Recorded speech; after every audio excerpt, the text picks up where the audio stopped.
Apresiasi gue berikan kepada pihak polisian yang terus berkomitmen memberantas peredaran narkoba. Jika terbukti bersalah, hukuman berat sudah sepantasnya diberikan pada para pengedar. Bukan apa-apa, karena efek dari narkoba sangat merusak kehidupan.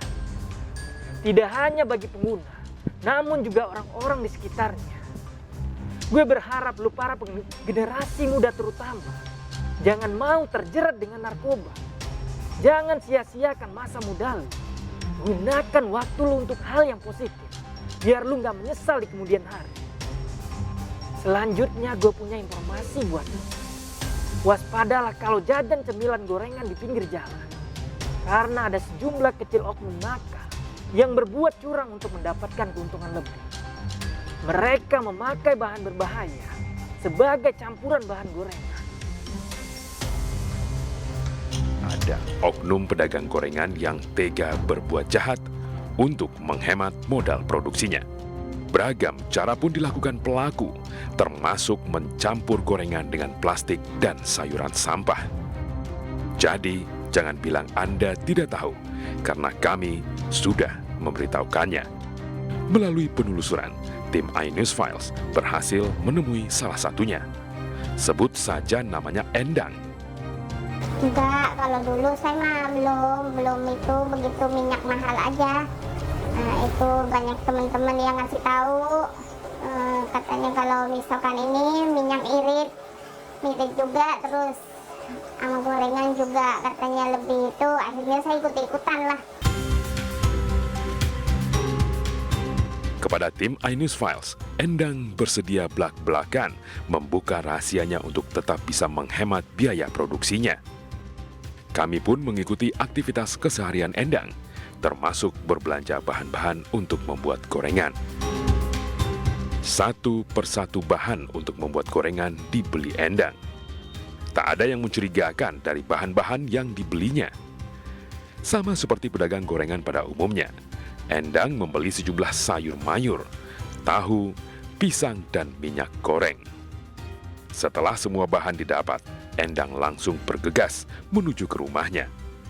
Di tempat inilah Endang meracik dagangannya sejak 3 tahun lalu. Endang nekat berbuat jahat mencampurkan bahan berbahaya ke dalam gorengan demi menekan biaya bahan pokok yang terus naik. Sekarang belanjanya mahal, malah dapatnya sedikit.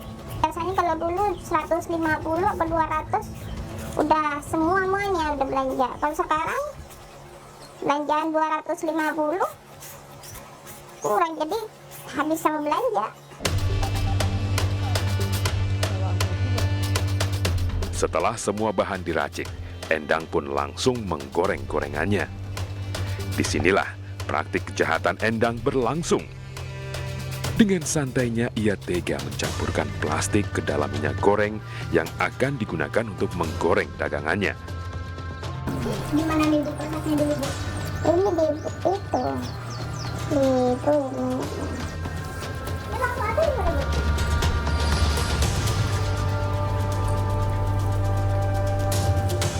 Langsung dimasukin gitu, Bu? Iya, tapi ntar tuh. Itu nggak apa-apa, Bu? Nggak apa-apa. Biar apa, Bu, dikasih plastik kayak gitu, Bu? Biar renyahnya awet. Secara fisik, ketika baru matang, gorengan yang digoreng dengan campuran plastik tidak ada bedanya dengan gorengan yang tanpa plastik. Kalau dari segi rasa gitu, Bu, sebenarnya ada nggak sih, Bu, perbedaannya yang pakai minyak biasa sama yang enggak, Bu? Malah enakan yang ini, yang pakai plastik enggak. Kalau pakai plastik itu tahan lama kriuknya.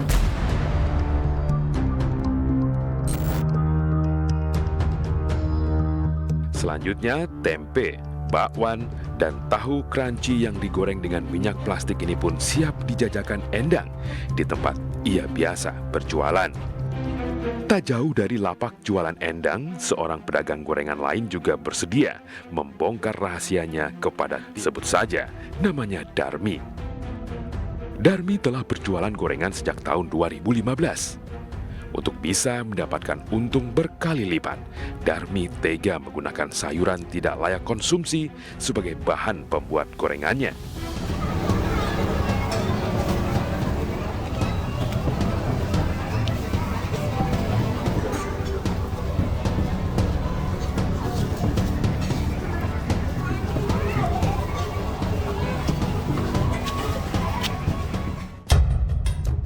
Darmi biasa mencari sayur yang sudah tidak digunakan di pasar tempat ia berbelanja bahan untuk gorengannya.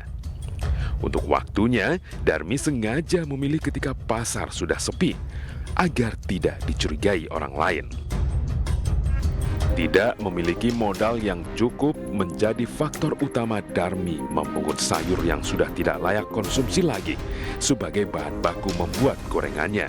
Dalam sehari, Darmi bisa menjual 60 hingga 70 gorengan seharga Rp5.000 untuk 4 gorengan. Nah, sekarang gue akan kembali membacakan laporan yang masuk. Laporan pertama dari Ed Bahri.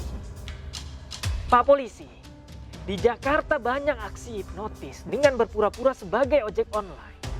Sudah banyak memakan korban. Mohon ditindak, Pak.